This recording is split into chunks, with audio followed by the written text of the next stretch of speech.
नमस्कार। मुद्दा तो है, मैं आपका स्वागत है। मैं हूं आपके साथ ब्रजेश चौक से। आज मुद्दा है यही रात अंतिम, यही रात भारी। एमपी चुनाव में बहुमत किसे मिलेगा, इसकी तस्वीर साफ होने का समय आ गया है। बस एक रात बाकी।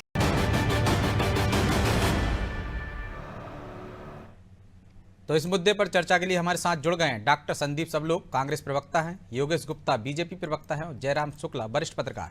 तीनों मेहमानों का बहुत बहुत स्वागत है। जवाब महेंद्र भाई, सबसे पहले तो मैं गुप्ता जी की बात को इस तरीके से शरीर से नकारता हूं कि गुप्ता जी 6 महीने पहले तक हमारे साथ सड़कों पर संघर्ष करते रहे, हमारे पुराने साथी, पुराने भाई हैं और उम्मीद करूंगा कि परिवर्तन के साथ इनका हृदय भी परिवर्तन होगा और ये वापस लौटेंगे। शुक्ला जी ने जिस तरह के जो तर्क रखे, चूंकि आज कोई आरोप प्रत्यारोप का समय नहीं है, मैं गुप्ता जी की बात से सहमत हूं, आज विश्लेषण का और अब आत्मावलोकन का समय है। और शुक्ला जी ने जिस तरह से बड़े बेबाक तरीके से उन तथ्यों को रखा है, तो राजनीति विज्ञान के अध्येता होने के नाते मैं उनकी बात से पूरी तरह समर्थन करता हूं। क्योंकि आप ये देखिए कि 2018 का जब चुनाव हुआ था और आज 2023 का चुनाव है, तो जनता में माहौल में एक बड़ा अंतर आपको दिखाई देता है। जिस ओपीएस की बात शुक्ला जी कर रहे थे, 2018 में ये मुद्दा नहीं था। कर्मचारी जो था वो भारतीय जनता पार्टी की मौजूदा सरकार के साथ था। लेकिन इस चुनाव में जो हमने ओपीएस का मुद्दा रखा, तो ना केवल सरकारी कर्मचारी बल्कि उनके परिवारों को भी अपने भविष्य की सुरक्षा महसूस हुई। दूसरी महत्वपूर्ण बात जो शुक्ला जी ने की कि युवा जो है वो नाराज भारतीय जनता पार्टी की सरकार से निश्चित रूप से है। छोटी छोटी बातें मैं आपसे करना चाहूंगा, मैं बहुत लंबा नहीं खींचूंगा। आप ये देखिए कि अतिथि विद्वान जिनके नाम पर तथाकथित महाराज और अब भाई साहब अपनी सत्ता को छोड़ के सड़कों पे आने की बात करते थे, इन 3.5 सालों में इन अतिथि विद्वानों के साथ कोई न्याय नहीं किया गया। और जब न्याय करने की बात आई तो झूठ, छल और कपट के साथ इनको एक कागज का टुकड़ा पकड़ा दिया और दिहाड़ी कर्मचारी बना के जो का त्यों रखा। इनको कहा था कि हम फिक्स वेतन देंगे। तो आज मध्य प्रदेश में आप ये मान के चलिए कि 5,000 से ज्यादा अतिथि विद्वान महाविद्यालयों में जो अध्यापन कार्य कर रहे हैं, उनसे जुड़े हुए लोग और उनके परिवार के लोग और उनसे जुड़े हुए विद्यार्थी। फिर इसके बाद आप देखिए कि भारतीय जनता पार्टी की सरकार ने अतिथि विद्वानों में भी खाई खोद दी।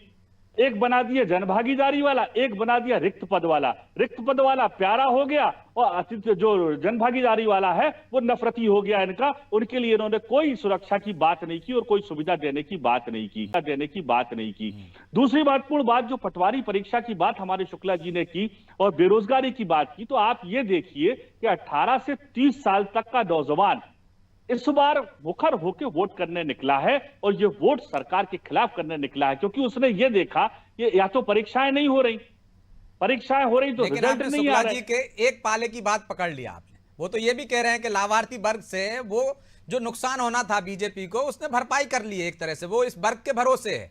तो आप कह रहे हैं कि जो शिक्षकों की बात कर रहे हैं, आप बेरोजगारों की बात कर रहे हैं, तो लाभार्थी का एक बड़ा वर्ग और जुड़ा है इस चुनाव से पहले, वो लाडली बहन है। बिल्कुल, अगर लाडली बहनों की हम बात करते हैं, लाभार्थी वर्ग की बात करते हैं, तो लाडली बहनों को मात्र थोड़ी सी कोई राशि देके उनको सम्मान और सुरक्षा देना मैं नीतिगत नहीं मानता।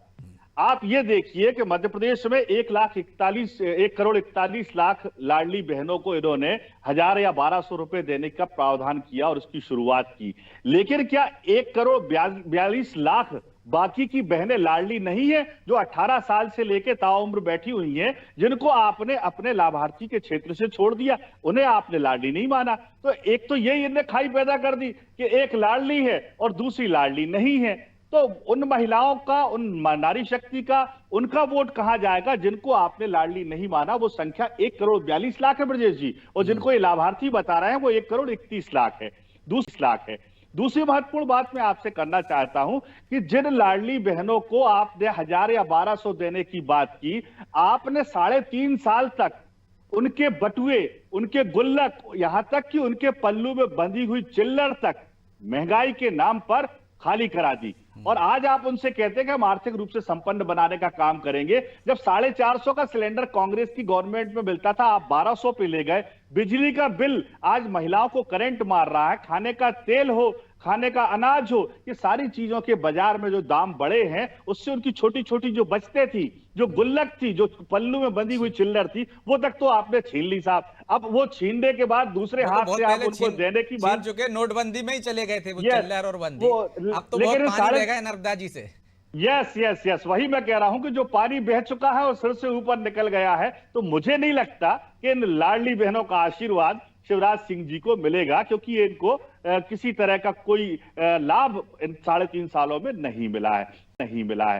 तो युवा वर्ग, महिलाएं और सरकारी कर्मचारी जो अपमान के घूंट भी पीता रहा, बहुत सारी घटनाएं आपने भी चैनल पे दिखाई हैं कि कर्मचारियों किस तरह पीटा गया, यहां तक कुछ अधिकारियों की हत्याएं भी हुई, उनका अपमान भी हुआ।